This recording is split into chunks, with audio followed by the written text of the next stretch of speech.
رمضان كريم كريم كريم شهر عظيم عظيم عظيم رمضان كريم كريم كريم.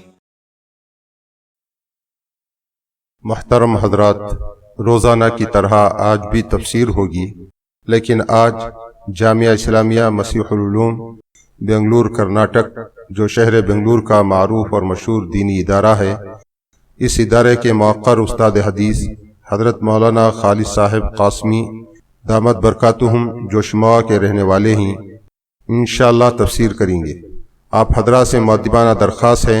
کہ خود بھی سنیں اور دوسروں تک بھی شیئر کریں، اور ایک بات ضرور نوٹ فرما لیں کہ آج سے انشاءاللہ موجودہ حالات کی وجہ سے یہ ایک دن مولانا خالد صاحب قاسمی دامت برکاتہم کی تفسیر ہوا کرے گی، اور ایک دن مسجد قباء آریمل نگر شموگا کے امام و خطیب مولانا مفتی ابرالحق قاسمی کی ہوا کرے گی انشاءاللہ۔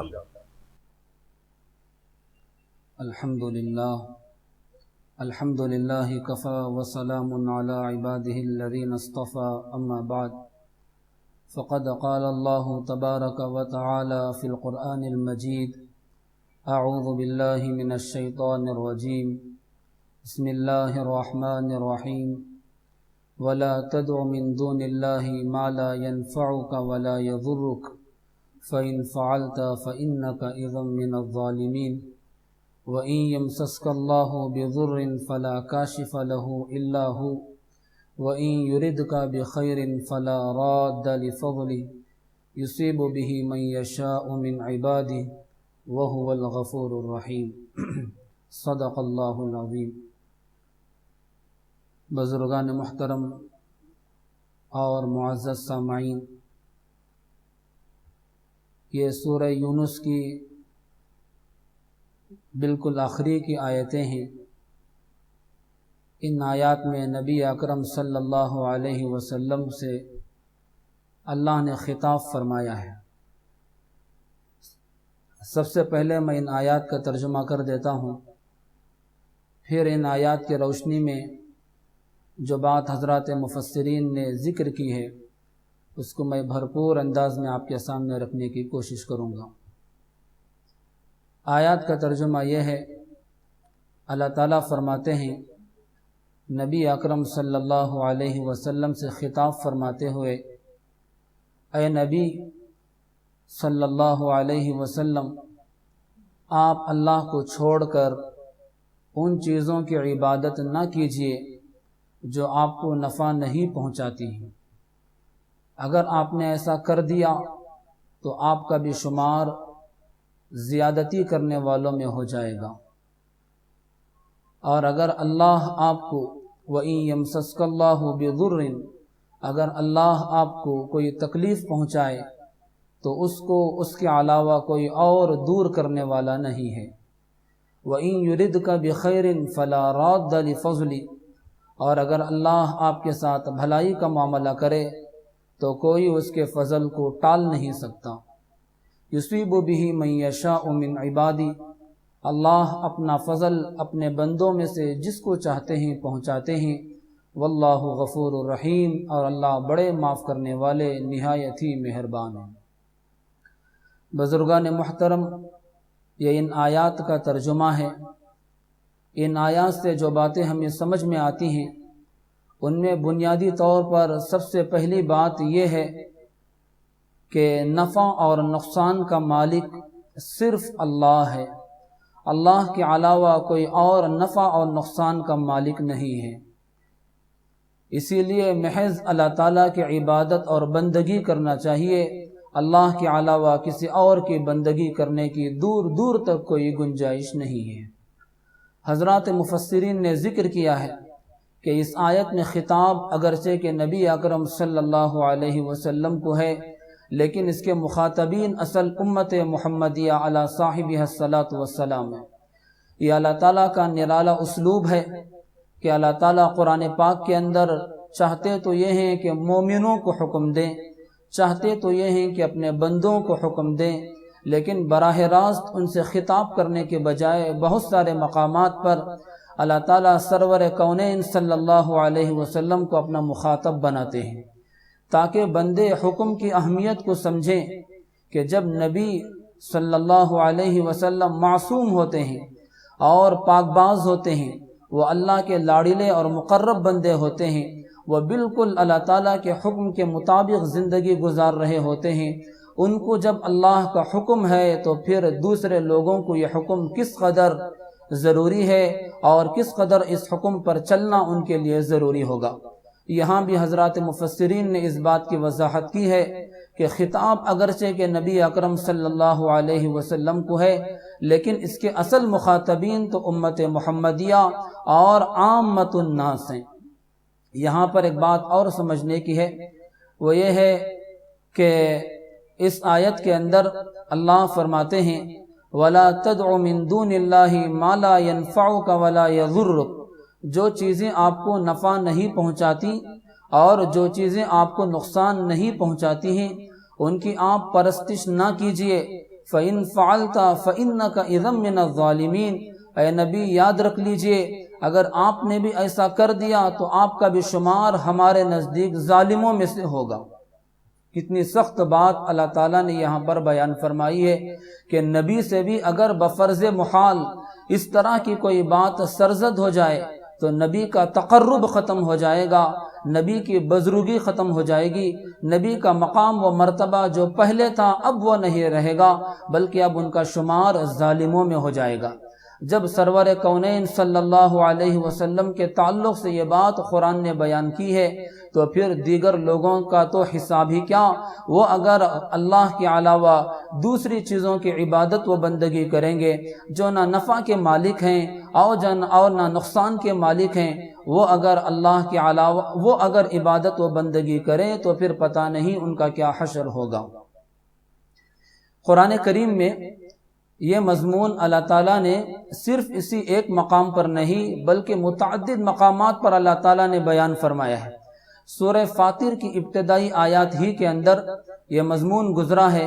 اللہ تعالیٰ فرماتے ہیں ما یفتح اللہ للناس من رحمت فلا ممسک لها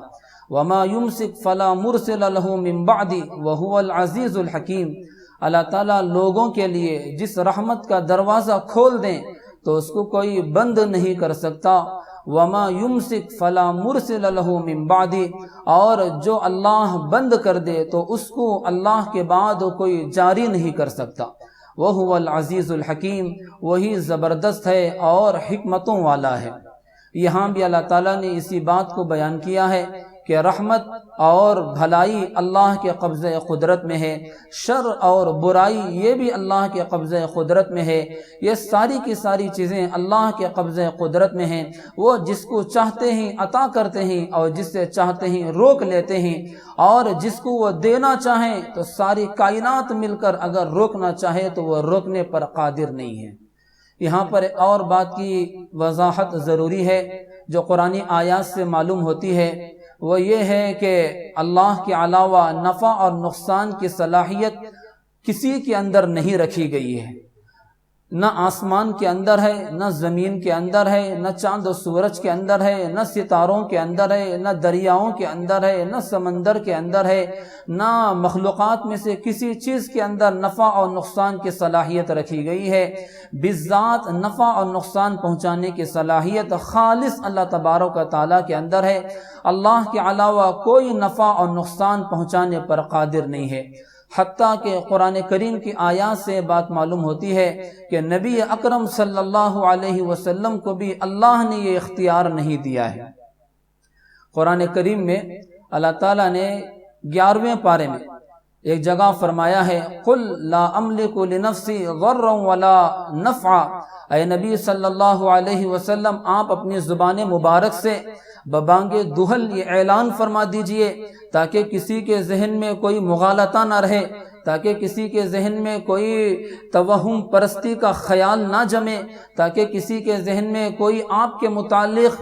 ایسی کوئی بات نہ بیٹھ جائے جو بات کے آپ کے اختیار میں نہیں ہے۔ اس لیے آپ اعلان فرما دیجئے کس بات کا اعلان؟ آپ اس بات کا اعلان فرما دیجئے لا املک لکم ضرا ولا رشدا، اے لوگو میں تمہارے لیے نہ نفع کا اختیار رکھتا ہوں، نہ میں تمہارے لیے نہ نقصان کا اختیار رکھتا ہوں، اور نہ ہی میں تمہارے لیے نفع کا اختیار رکھتا ہوں۔ بالذات نبی اکرم صلی اللہ علیہ وسلم کسی کو نفع پہنچانا چاہیں تو نہیں پہنچا سکتے، کسی کو نقصان پہنچانا چاہیں تو پہنچا نہیں سکتے۔ یہ بھی اللہ ہی کے اختیار میں ہے کہ اللہ تعالیٰ نفع پہنچانا چاہیں تو نفع پہنچے گا اور نقصان پہنچانا چاہیں تو نقصان پہنچے گا۔ ایک اور مقام پر تو اس سلسلے میں اور زیادہ وضاحت آئی ہے۔ سورہ اعراف کی آخری آیتوں میں یہ آیت ہے، اللہ تعالیٰ نے یہاں بھی آپ علیہ السلام سے خطاب کیا ہے اور آپ کو حکم دیا ہے کہ آپ برملا لوگوں کے سامنے یہ بات بیان کیجئے، قُلْ لَا أَمْلِكُ لِنَفْسِي نَفْعًا وَلَا ضَرًّا۔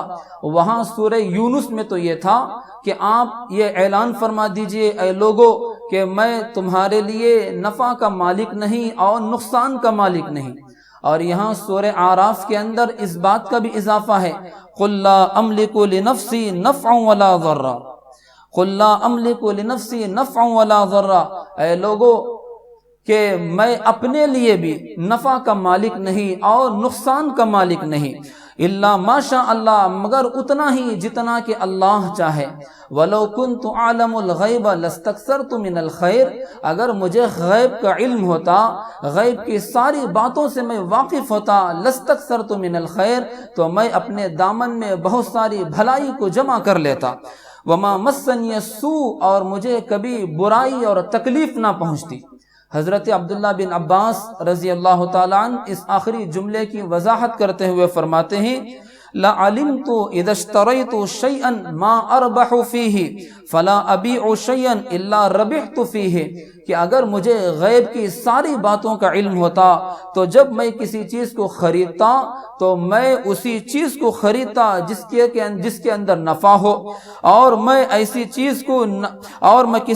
کو نہ بیچتا مگر اسی کو جس کے اندر کے میرا نفع موجود ہوتا۔ وما مسنی السوء، اس کی وضاحت حضرت عبداللہ بن عباس فرماتے ہیں کہ لا یصیبنی الفقر، مجھے کبھی تنگدستی لاحق نہ ہوتی۔ تفسیر کے بہت بڑے امام ہیں علامہ ابن جریر طبری علیہ الرحمہ، انہوں نے بہت سارے مفسرین کے حوالے سے اس آیت کا مفہوم یہ ذکر کیا ہے کہ لو كنت اعلم الغیب لاعددت للسنة المجدبة من المخصبہ، کہ اگر مجھے غیب کا علم ہوتا تو میں قحط سالیوں کے لیے پہلے ہی کچھ اکٹھا کر کے رکھ لیتا، پہلے ہی کچھ تیاری کر کے رکھ لیتا۔ ان سالوں میں جو سال کے سرسبز و شاداب ہوتے ہیں، جن کے اندر بڑے پھل آتے ہیں، پھول نکلتے ہیں اور غلہ بڑی مقدار میں نکلتا ہے، ان سالوں میں میں قحط سالی کے لیے پہلے ہی سے تیاری کر کے کچھ رکھ لیتا۔ اسی طرح وَلَا عَرَفْتُ الْغَلَاءَ مِنَ الرُّخَصِ، کہ سستے داموں کو میں مہنگے داموں کے درمیان میں سے میں پہچان لیتا، فَاسْتَعْدَدْتُ لَهُ مِنَ الرُّخَصِ، تو پھر میں اس کے لیے تیاری کر لیتا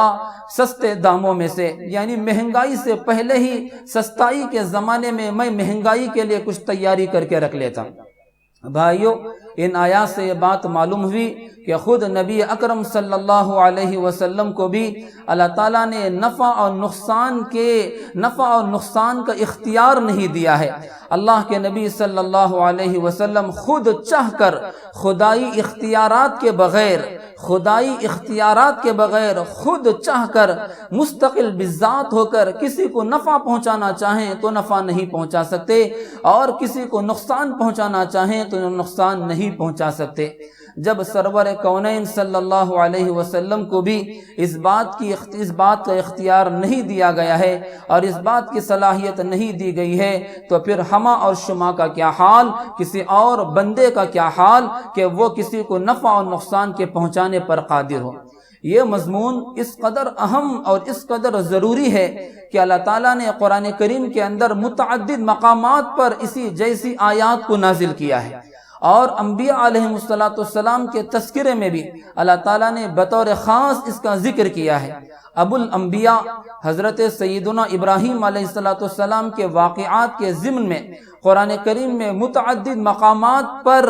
یہ بات ذکر کی گئی ہے کہ حضرت سیدنا ابراہیم علیہ السلام نے جب اپنے قوم کے لوگوں کو، جن میں ان کے باپ بھی موجود تھے اور ان کے باپ کے علاوہ دیگر لوگ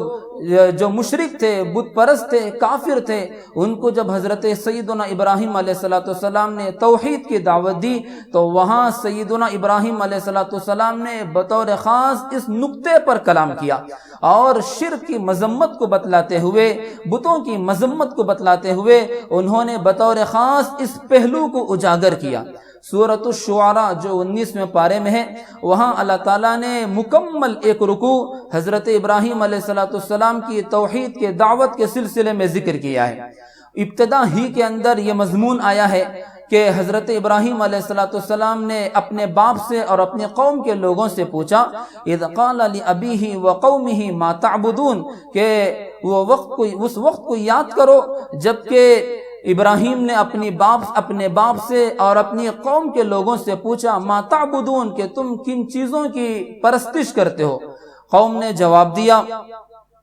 اذ قال لأبیہ وقومہ ما تعبدون، قوم کا جواب تھا قالوا نعبد اصناما، کہ ہم بتوں کی، مورتیوں کی عبادت کرتے ہیں، فنظل لها عاکفین، اور اسی وجہ سے ہم ان کے سامنے جم کر بیٹھے ہوئے رہتے ہیں۔ حضرت ابراہیم علیہ السلام نے اس پر ان سے سوال کیا کہ قال فتعبدون من دون اللہ ما لا ينفعکم شیئا ولا یضرکم، کیا تم ایسی چیزوں کی عبادت کرتے ہو؟ قالوا نعبد اصناما فنظل لها عاکفین، قال هل يسمعونکم اذ تدعون او ينفعونکم او یضرون۔ حضرت ابراہیم نے اس کے اوپر ان سے سوال کیا، هل يسمعونکم اذ تدعون، جب تم ان بتوں کو پکارتے ہو تو کیا وہ تمہاری بات سنتے ہیں؟ او ينفعونکم او یضرون، کیا وہ تم کو نفع پہنچاتے ہیں یا نقصان پہنچاتے ہیں؟ او ينفعونکم او یضرون، قالوا بل وجدنا آباءنا كذلك يفعلون، قوم کے پاس اس کا صرف جواب یہ تھا کہ ہم نے اپنے آبا و اجداد کو اسی طرح سے کرتے ہوئے پایا، اس کے علاوہ کوئی اور دلیل ان کے پاس موجود نہیں تھی۔ 17ویں پارے میں بھی اسی طرح کی آیات نازل ہوئی ہیں، اسی طرح کی آیات آئی ہیں، ان میں بھی یہی مضمون آیا ہے۔ حضرت ابراہیم علیہ السلام نے ان لوگوں کی فہمائش کی اور جب ان کے پاس سے کوئی جواب مضبوط انداز کا نہیں ملا تو حضرت ابراہیم نے کہا اف لکم ولما تعبدون من دون اللہ، تف ہے تم پر بھی اور تمہارے ان معبودوں پر بھی جن کی کہ تم پوجا پاٹ کیا کرتے ہو۔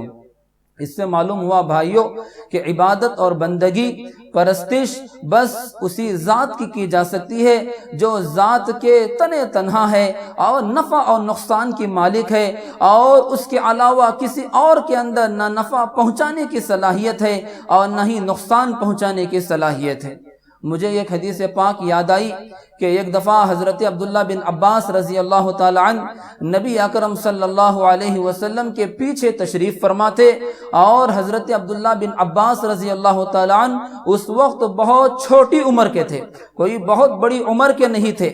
آپ علیہ السلام نے ان سے خطاب کرتے ہوئے کہا یا غلام انی اعلمک کلمات، کہ اے غلام، اے لڑکے، میں تمہیں چند باتوں کی تعلیم کرتا ہوں، تم ان باتوں کو یاد رکھ لینا۔ اس کے بعد آپ علیہ السلام نے چند باتوں کا حکم فرمایا، چند باتوں کی وصیت فرمائی، پھر اس کے بعد اسی حدیث کے اندر آتا ہے کہ آپ نے آخری میں فرمایا وَعْلَمْ أَنَّ الْأُمَّةَ لَوِ اجْتَمَعَتْ عَلَىٰ أَن يَنفَعُوكَ بِشَيْءٍ لَمْ يَنفَعُوكَ بِشَيْءٍ إِلَّا مَا قَدْ كَتَبَهُ اللَّهُ لَكَ، کہ اے لڑکے یہ بات جان لینا اچھی طرح سے اور اپنے دماغ کے اندر یہ بات بٹھا لینا کہ اگر پوری کائنات مل کر، پوری انسانیت مل کر تم کو نفع پہنچانا چاہے تو نفع نہیں پہنچا سکتی مگر اتنا ہی جتنا کہ اللہ نے تمہارے لیے پہلے ہی سے لکھ دیا ہے۔ وَإِنِ اجْتَمَعَتْ عَلَىٰ أَن يَضُرُّوكَ بِشَيْءٍ لَمْ يَضُرُّوكَ بِشَيْءٍ إِلَّا قَدْ كَتَبَهُ اللَّهُ عَلَيْكَ، اور یہ بات بھی یاد رکھ لینا کہ اگر پوری انسانیت مل کر تمہیں نقصان پہنچانا چاہے تو تمہیں وہ نقصان نہیں پہنچا سکتے مگر اتنا ہی جتنا کہ اللہ نے تمہارے بارے میں پہلے ہی سے لکھ دیا ہے۔ پھر اس کے بعد آپ نے فرمایا رفعت الاقلام وجفت الصحف، کہ قلم اٹھا لیے گئے اور نوشتہ سوکھ گیا اور اوراق سوکھ گئے، یعنی اللہ تقدیر کو لکھ کر اللہ فارغ ہو چکے ہیں۔ جو بات اللہ نے تقدیر کے اندر طے کر دی ہے بس وہی بات اس دنیا کے اندر رونما ہوگی۔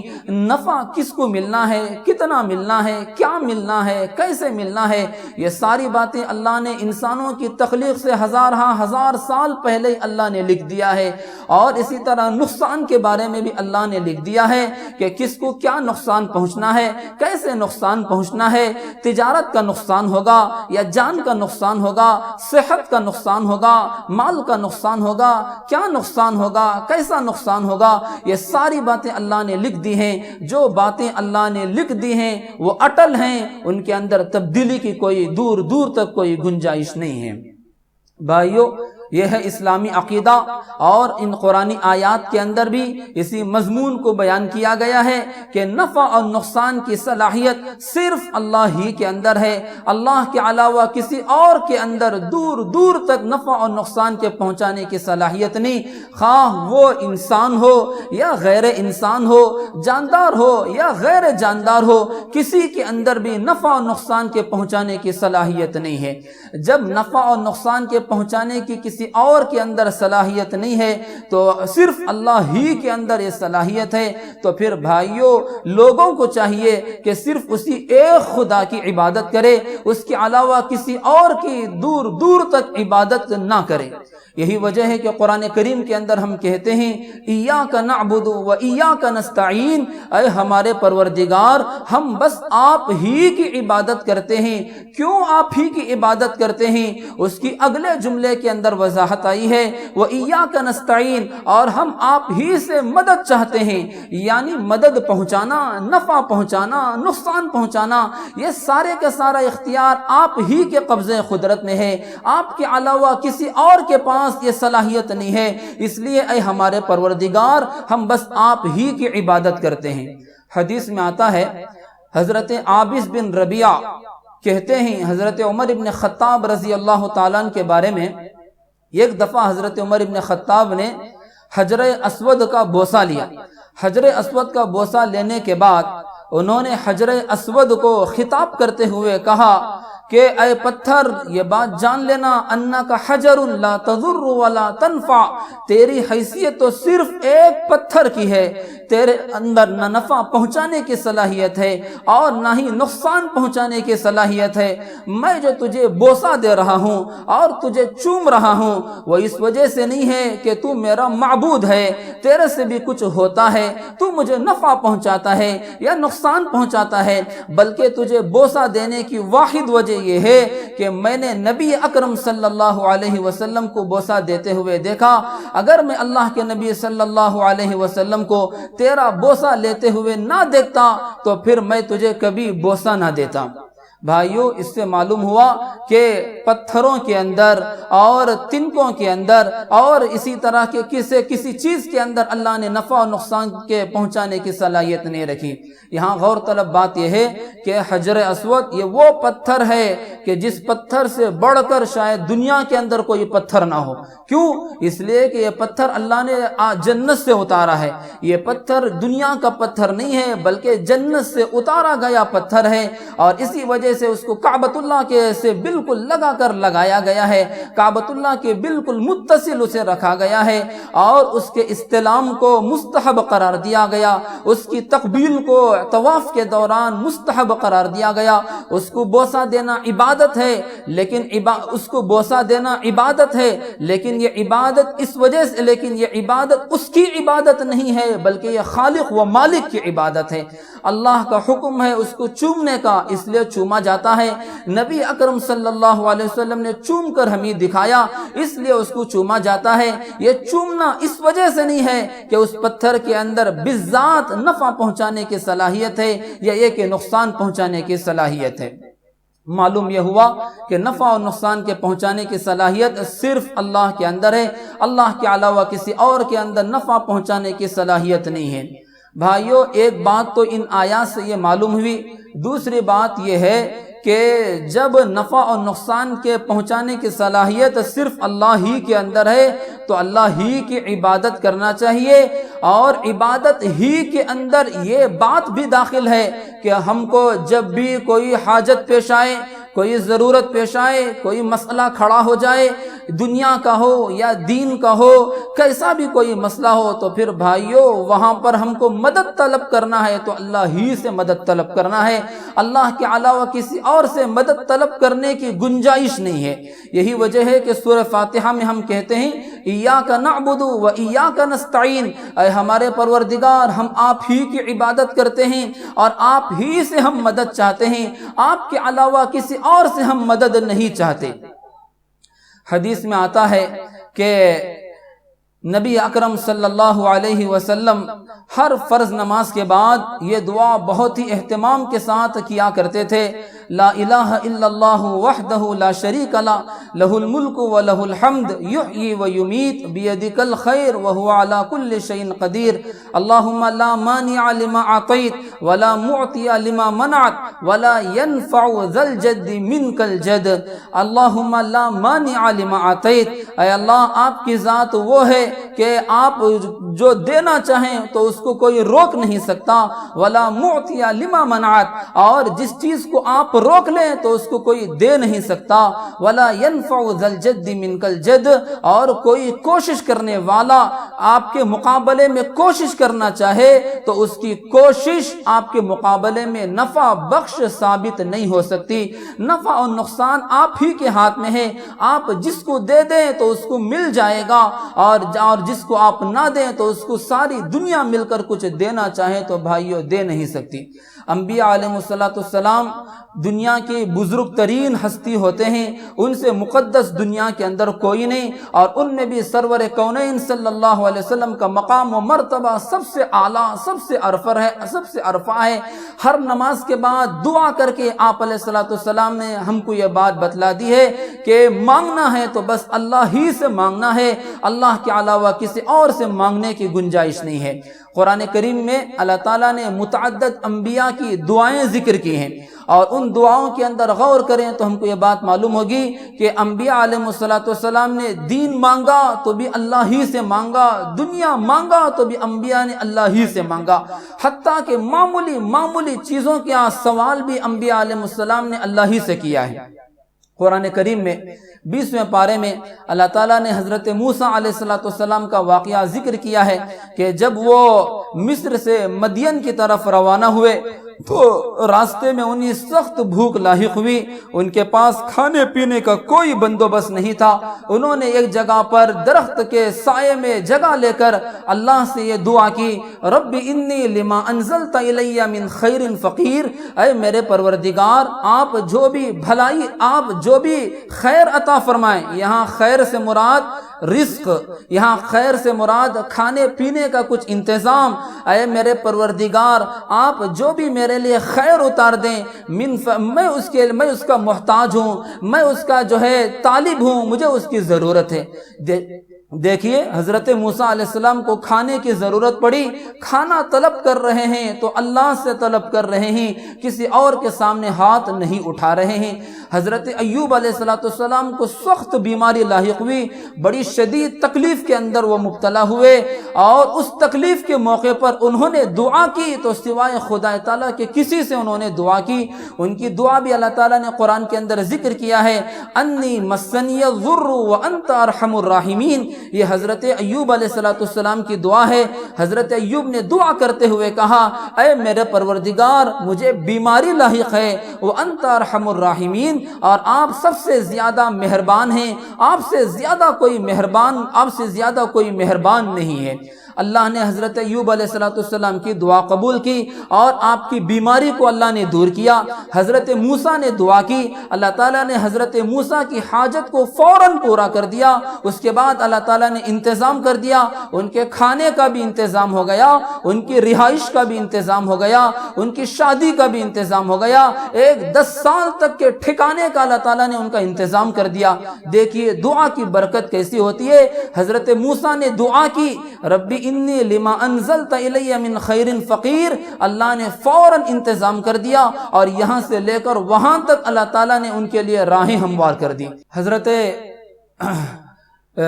یونس علیہ السلام کا بھی قرآن میں ذکر ملتا ہے کہ حضرت یونس علیہ السلام اپنے قوم سے ناراض ہو کر چلے گئے، پھر اس کے بعد وہ کشتی میں سوار ہوئے اور پھر کچھ واقعہ پیش آنے کے بعد ان کو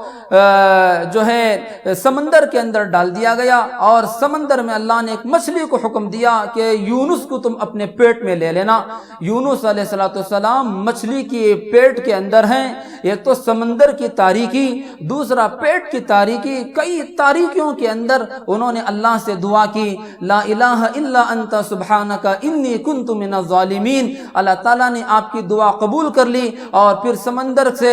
پھر اللہ نے آپ کو مچھلی کے پیٹ سے باہر کیا، سمندر کے ساحل پر آپ کو ڈالا گیا، آپ کے لیے غذاؤں کا انتظام کیا گیا، قوت کی چیزوں کا انتظام کیا گیا، پھر اس کے بعد آپ اپنے قوم کی طرف واپس آئے۔ حضرت ابراہیم علیہ السلام کا بھی واقعہ بڑی تفصیل کے ساتھ قرآن کریم کے اندر موجود ہے کہ نمرود نے آپ کے خلاف بڑی زبردست سازش کی اور ایک بہت دہکتی ہوئی آگ کے اندر آپ کو ڈالا گیا۔ آگ ایسی خطرناک کہ بس وہ آسمان سے باتیں کر رہی تھی، بڑی سخت آگ کے اندر آپ کو ڈالا گیا۔ حضرت ابراہیم علیہ السلام نے صرف ایک جملہ اس موقع پر کہا تھا دعا کرتے ہوئے، حسبنا اللہ ونعم الوکیل نعم المولا ونعم النصیر۔ اللہ تعالیٰ نے اس آگ کو گل گلزار بنا دیا، اس آگ کو ٹھنڈا بھی بنا دیا اور سلامتی کا سامان بھی اللہ نے بنا دیا۔ انبیاء علیہ السلام کی یہ دعائیں قرآن نے ذکر کی ہیں۔ قرآن کسی ایسی ویسی بات کو ذکر نہیں کرتا ہے، قرآن بڑی ہی اہمیت والی باتوں کو ذکر کرتا ہے۔ قرآن ان باتوں کو ذکر کرتا ہے جن میں ساری انسانیت کے لیے ہدایت کا سامان ہوتا ہے۔ بھائیو، انبیاء علیہ السلام کی یہ دعائیں قرآن کے اندر جگہ جگہ پر ذکر کی گئی ہیں۔ ان دعاؤں کو ذکر کر کے ہمیں اور آپ کو یہ تعلیم دی گئی ہے کہ کوئی بھی مسئلہ پیش آئے، کوئی بھی ضرورت ہو تو بندوں کو چاہیے کہ وہ اللہ سے رجوع کریں، اللہ کے علاوہ کسی اور کے سامنے اپنے ہاتھوں کو نہ پھیلائیں۔ دعا ایک بہت ہی اہم چیز ہوتی ہے۔ حدیث میں آتا ہے، آپ علیہ السلام نے فرمایا، ان الدعاء ينفع مما نزل ومما لم ينزل فعلیکم بالدعاء یا عباد اللہ، او کما قال صلی اللہ علیہ وسلم۔ دعا ان مصیبتوں کے لیے بھی ان مصیبتوں میں بھی نفع بخش ہے جو مصیبتیں کے نازل ہو چکی، اور ان مصیبتوں میں بھی نفع بخش ہے جو مصیبتیں کے ابھی آئی نہیں، آنے والی ہیں۔ محدثین شراح حدیث اس حدیث کی وضاحت کرتے ہوئے لکھتے ہیں کہ دعا ان مصیبتوں میں بھی نافع ہے جو اتر چکے ہیں۔ کس لحاظ سے نافع ہے؟ دعا کرنے کی وجہ سے وہ مصیبتیں دور کر دی جاتی ہیں، اور ان مصیبتوں میں بھی نافع ہے جو کہ ابھی نہیں اتری، ان میں نفع بخش ہونے کا مطلب یہ ہے کہ دعا کی بدولت آنے والی مصیبتیں رک جاتی ہیں، آنے والے برے حالات اللہ کی طرف سے ٹال دیے جاتے ہیں۔ آج بھائیوں حالات بڑے سخت چل رہے ہیں، جگہ جگہ پر حالات ہیں، بیماریوں کی وجہ سے بھی لوگ پریشان ہیں، کرونا وائرس نے لوگوں کے حالات کو خراب کر رکھا ہے، زندگی سے نا امیدی پیدا کر رہا ہے، اور لوگوں کے اندر ایک ڈر اور ایک خوف کی بات چھائی ہوئی ہے، اور روز بروز اس کے اندر اضافہ ہو رہا ہے، اور پھر اس کی وجہ سے باہر ماحول کے اندر افراتفری مچی ہوئی ہے، کاروبار ٹھپ پڑ رہے ہیں، بزنس ٹھپ پڑ رہے ہیں، لوگوں کی ملازمتیں ٹھپ پڑ رہی ہیں، لوگوں کے کاروبار ٹھنڈے اور سرد پڑ رہے ہیں، لوگ یہاں سے لے کر وہاں تک پریشان ہو رہے ہیں۔ لیکن ان تمام مشکلات میں لوگوں کے لیے اگر کوئی چیز حل کی ہے اور کوئی چیز مصیبتوں سے نجات دلانے والی ہے تو پھر بھائیوں یہ چیز ہے دعا۔ دعا ایسی چیز ہے کہ انسان کو مصیبتوں سے نجات دلا دیتی ہے۔ مجھے بعض بزرگوں کی یہ بات یاد آئی کہ انہوں نے فرمایا کہ مصیبتیں دو طرح کی ہوتی ہیں، ایک اختیاری مصیبت اور ایک غیر اختیاری مصیبت، یعنی انسان کو جو تکالیف لاحق ہوتی ہیں، پریشانیاں لاحق ہوتی ہیں، وہ دو طرح کی ہوتی ہیں۔ بعض مصیبتیں تو وہ ہوتی ہیں کہ جن میں بندوں کے کچھ اختیار کا دخل ہوتا ہے۔ ایسی مصیبتوں سے بچنے کے لیے دو طریقے اپنانا چاہیے۔ ایک تو یہ ہے کہ ان کو دور کرنے کے جو اسباب ہیں ان اسباب کو بھی اپنائیں، اور دوسرا دعاؤں کا اہتمام کریں۔ اور کچھ مصیبتیں ایسی ہوتی ہیں کہ ان میں بندوں کے اختیار کا کوئی دخل نہیں ہوتا ہے، خالص خدا تعالیٰ کا وہ فعل ہوتا ہے۔ یہاں پر بھائیوں بچنے کی ایک ہی راہ ہوتی ہے، وہ یہ ہے کہ بندہ اللہ کے دربار میں خوب دعا کرے۔ جب بندہ اللہ کے دربار میں دعا کرے گا تو اس کی وجہ سے وہ مصیبتیں ٹل جاتی ہیں۔ موت و حیات یہ اللہ کے ہاتھ میں ہے، اس میں کسی انسان کا دور دور تک کوئی دخل نہیں ہے۔ پیدا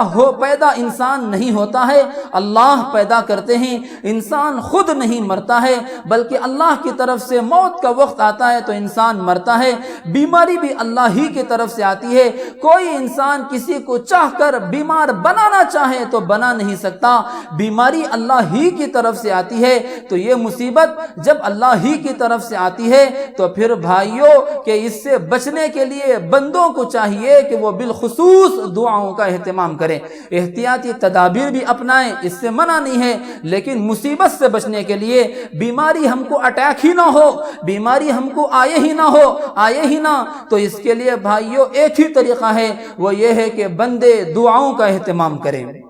لیکن بہت افسوس کی بات یہ ہے کہ رمضان المبارک کا ایک بابرکت مہینہ ہے اور جو ہے ایک خاص مہینہ ہے۔ اس مہینے کے اندر اللہ کی طرف سے دعاؤں کی قبولیت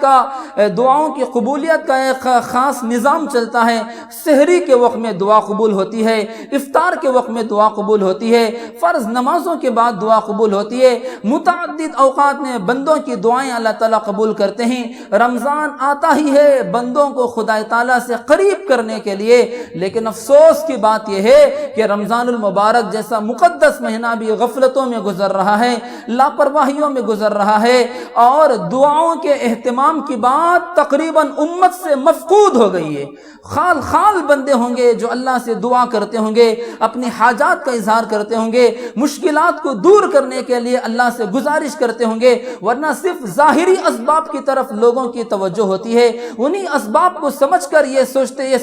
انہی اسباب کو اپنا کر یہ سمجھتے ہیں کہ ہم نے مصیبتوں کے ٹلنے کا سامان کر لیا ہے، لیکن بھائیو یہ سامان ناقص سامان ہے۔ جب تک اللہ کی مدد شامل حال نہیں ہوگی، اللہ کی نصرت شامل حال نہیں ہوگی، تو کوئی مصیبت ٹلنے والی نہیں ہے، کوئی بلا دور ہونے والی نہیں ہے، کوئی وبا دور ہونے والی نہیں ہے، اور نہ ہی انسانوں کا کوئی اور کام پورا ہونے والا ہے۔ اس لیے بہت زیادہ اہتمام کے ساتھ دعائیں کرنا چاہیے۔ دعا کرتے ہوئے ایک بات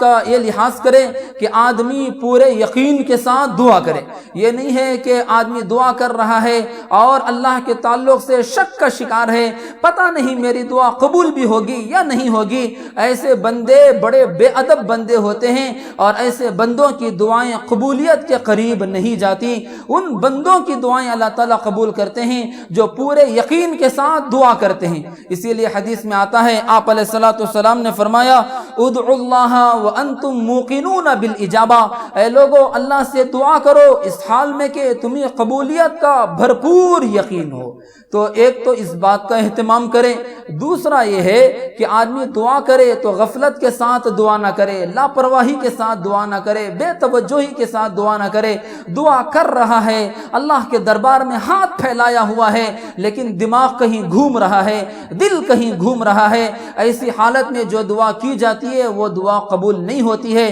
آپ علیہ السلام نے فرمایا، وَاعْلَمُوا أَنَّ اللَّهَ لَا يَسْتَجِيبُ دُعَاءً مِّن قَلْبٍ غَافِلٍ لَاهٍ، یہ لوگوں جان لو کہ اللہ تعالیٰ لاپرواہ اور غفلت میں مبتلا انسان کی دعا قبول نہیں کرتے۔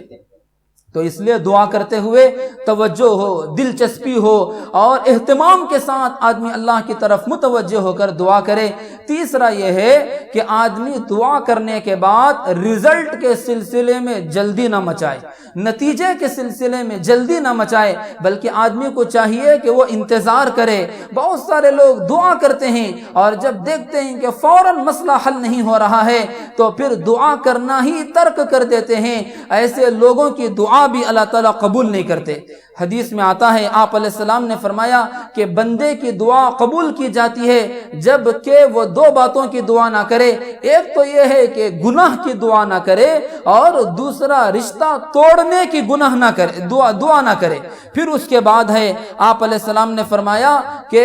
بندہ ان دو باتوں کو چھوڑ کر جن باتوں کو بھی دعا کرے گا اس کی دعا قبول کی جاتی ہے، لیکن شرط یہ ہے کہ وہ جلدی نہ مچائے۔ حضرات صحابہ نے پوچھا، اے اللہ کے رسول یہ جلدی مچانا کیا ہے؟ آپ علیہ السلام نے کہا کہ بندہ یوں کہنے لگے، میں نے دعا کی لیکن میری دعا قبول نہ ہوئی، اور پھر اس کے بعد وہ افسوس کا شکار ہو جائے اور اپنی دعا کو ترک کر دے۔ آپ علیہ السلام فرماتے ہیں کہ ایسے بندے کی دعا بھی اللہ تعالیٰ قبول نہیں کرتے۔ اور ان سب باتوں کے ساتھ ساتھ سب سے زیادہ جس بات کا اہتمام کرنا ہے وہ یہ ہے کہ آدمی حرام غذا اپنائے، حرام غذا نہ اپنائے بلکہ خالص حلال غذا ہو، حرام کا ایک لقمہ بھی اس کے پیٹ میں نہ جائے۔ اسی طرح اس کا لباس و پوشاک بھی حرام نہ ہو، اس کے گھر کے اندر رہنے والی چیزیں حرام مال کی نہ ہو بلکہ خالص حلال مال کی چیزیں ہوں، اس کا گھر حلال چیزوں سے چلتا ہو، اس کا کاروبار حلال چیزوں سے چلتا ہو، اس کے پیٹ میں غذا جاتی ہو تو حلال غذا جاتی ہو، اس کے بدن پر کپڑے چڑھتے ہوں تو وہ بھی حلال غذا کے، حلال مال کے ہوں۔ بھائیوں، جب ان باتوں کا اہتمام کر کے بندہ دعا کرے گا تو امید ہے کہ اللہ تعالیٰ ضرور اس کی دعا قبول کریں گے، اس کی دعاؤں کو اللہ تعالیٰ رد نہیں فرمائیں گے۔ اور دعاؤں کی قبولیت بھی تین طرح سے ہوتی ہے۔ بسا اوقات تو وہی چیز عطا کر دیتے ہیں، اور بعض دفعہ ایسا ہوتا ہے کہ بندہ دعا کرتا ہے، وہ دعا تو قبول نہیں ہوتی لیکن اس دعا کی بدولت ایک اور بڑی مصیبت کو اللہ تعالیٰ ٹال دیتے ہیں۔ بعض دفعہ بڑی بڑی مصیبتیں آنے والی ہوتی ہیں، ان کی طرف بندے کا دماغ نہیں جاتا، لیکن بندہ دعا کرتا ہے تو اس کی وجہ سے وہ مصیبتیں اللہ تعالیٰ ٹال دیتے ہیں۔ اور ایک دعا کی قبولیت کی ایک شکل یہ بھی ہے کہ اللہ تعالیٰ آخرت کے اندر اس کی دعا کو اجر اور ذخیرہ بنا کر سیو کر دیتے ہیں۔ بندہ جب آخرت میں پہنچتا ہے تو وہاں پر اسے ڈھیر سارا اجر و ثواب نظر آتا ہے، اور وہ یہ معلوم کرتا ہے کہ یہ اجر و ثواب کون سا ہے، کس عمل کے بدلے میں ہے، تو اسے بتایا جاتا ہے کہ تو نے دنیا کے اندر بہت ساری باتوں کی دعا کی تھی، ہم نے وہ دعائیں وہاں قبول نہیں کی، یہاں ہم نے انہی دعاؤں کو تیرے لیے اجر و ذخیرہ بنا کر رکھ دیا ہے۔ حدیث میں آتا ہے کہ جب بندہ یہ سنتا ہے تو اس کی یہ تمنا ہوتی ہے کہ اے کاش کہ دنیا کے اندر میری کوئی بھی دعا قبول نہ ہوتی اور ساری دعائیں آخرت ہی کے لیے اٹھا کر رکھ دی جاتی ہیں تو کتنا اچھا تھا۔ بہرحال اس سے معلوم ہوا کہ دعا کی قبولیت کے تین طریقے ہوتے ہیں۔ بسا اوقات اللہ وہی چیز عطا کر دیتے ہیں اور کبھی کسی اور مصیبت کو ٹال دیتے ہیں، اور ایک شکل یہ ہوتی ہے کہ اللہ تعالیٰ جو ہے آخرت کے اندر اجر و ثواب جو ہے ڈھیر سارا اللہ عطا کرتے ہیں۔ بہت سارے لوگ دعاؤں کا اہتمام کرتے ہیں اور جب دعائیں قبول نہیں ہوتی ہیں، دیکھتے ہیں ایک دفعہ دو دفعہ مانگ کر دعا قبول نہیں ہو رہی ہے تو پھر ادھر ادھر ان کی توجہ ہو جاتی ہے، کبھی مزاروں کی طرف، کبھی تنکوں کی طرف، کبھی منکوں کی طرف، کبھی حلقوں کی طرف، کبھی گٹوں کی طرف، کبھی پتہ نہیں جھاڑیوں کی طرف، پتہ نہیں کن کن چیزوں کی طرف ان کی توجہ ہوتی ہے۔ ایک خدا کو چھوڑ کر در در کی ٹھوکریں کھانے والے بن جاتے ہیں۔ بھائیو، ایسے لوگ بڑے محروم لوگ ہوتے ہیں، یہ تو دنیا کے لحاظ سے بھی پریشان ہیں اور دین کے لحاظ سے بھی ان کا دین لٹ رہا ہے۔ شیطان اس راستے سے ان کے اوپر حملہ کر رہا ہے اور ان کے ایمان کو لوٹنے کی کوشش کر رہا ہے۔ اس سلسلے میں ایک حدیث سنا کر اپنی بات میں ختم کرتا ہوں۔ حدیث میں آتا ہے، یہ ابن ماجہ کی روایت ہے، حضرت عمران ابن حسین ایک صحابی ہیں، وہ کہتے ہیں کہ نبی اکرم صلی اللہ علیہ وسلم کے پاس ایک آدمی آیا اور اس کے ہاتھ میں تانبے کا یا پیتل کا ایک حلقہ تھا، ایک کڑا موجود تھا۔ آپ علیہ السلام نے دیکھ کر پوچھا کہ یہ حلقہ کیا ہے؟ اس نے کہا کہ یہ حلقہ میں نے کسی کمزوری کی وجہ سے لگایا ہے کہ کسی نے مجھے بتایا کہ یہ حلقہ لگا لینے سے اور یہ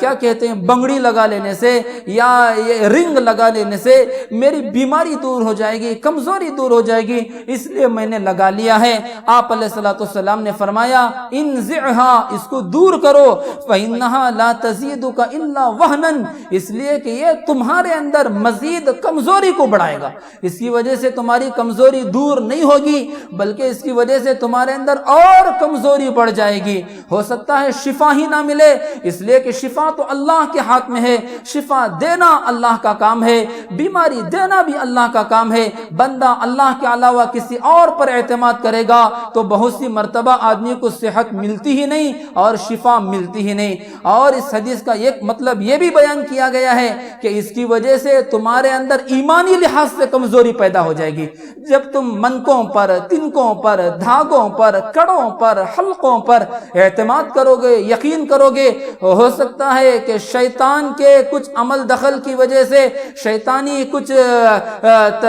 کاموں کی وجہ سے تم کو کچھ صحت جیسی معلوم ہو، لیکن بھائیو اس کی وجہ سے آدمی کا دین کمزور پڑ جاتا ہے، ایمان کمزور پڑ جاتا ہے، یہ آدمی موحدین کی فہرست سے نکل کر مشرکین کی فہرست کے اندر داخل ہو جاتا ہے۔ اس لیے ایسی کسی چیز پر اعتماد نہیں کرنا چاہیے، بھروسہ نہیں کرنا چاہیے، خالص اللہ پر بھروسہ ہو اور اپنے تمام مسائل کے سلسلے میں، خواہ وہ دینی مسئلے ہو یا دنیاوی مسئلے ہو، آخرت سے متعلق مسائل ہو، ہر مسئلے میں بندے کو چاہیے کہ وہ اللہ ہی سے رجوع کرے، اللہ ہی سے مصیبتیں دور ہوتی ہیں، اللہ ہی سے مشکلات دور ہوتی ہیں، اللہ ہی سے پریشانیاں دور ہوتی ہیں، اس کے علاوہ نہ کوئی اور مشکل کشا ہے اور نہ کوئی حاجت روا ہے۔ جب نبیوں کو بھی یہ اختیار نہیں دیا گیا بلکہ نبیوں کے نبی کو بھی اس کا اختیار نہیں دیا گیا تو پھر بھائیو دنیا کے دوسرے لوگوں کا تو پوچھنا ہی کیا ہے، ان کو بھی دور دور تک اس کا اختیار نہیں دیا گیا ہے۔ دعا ہے کہ اللہ تعالیٰ مجھے بھی اور آپ کو بھی ان باتوں پر غور و خوض کی اور عمل کی اللہ توفیق عطا فرمائے۔ آمین وآخر دعوانا ان الحمدللہ رب العالمین۔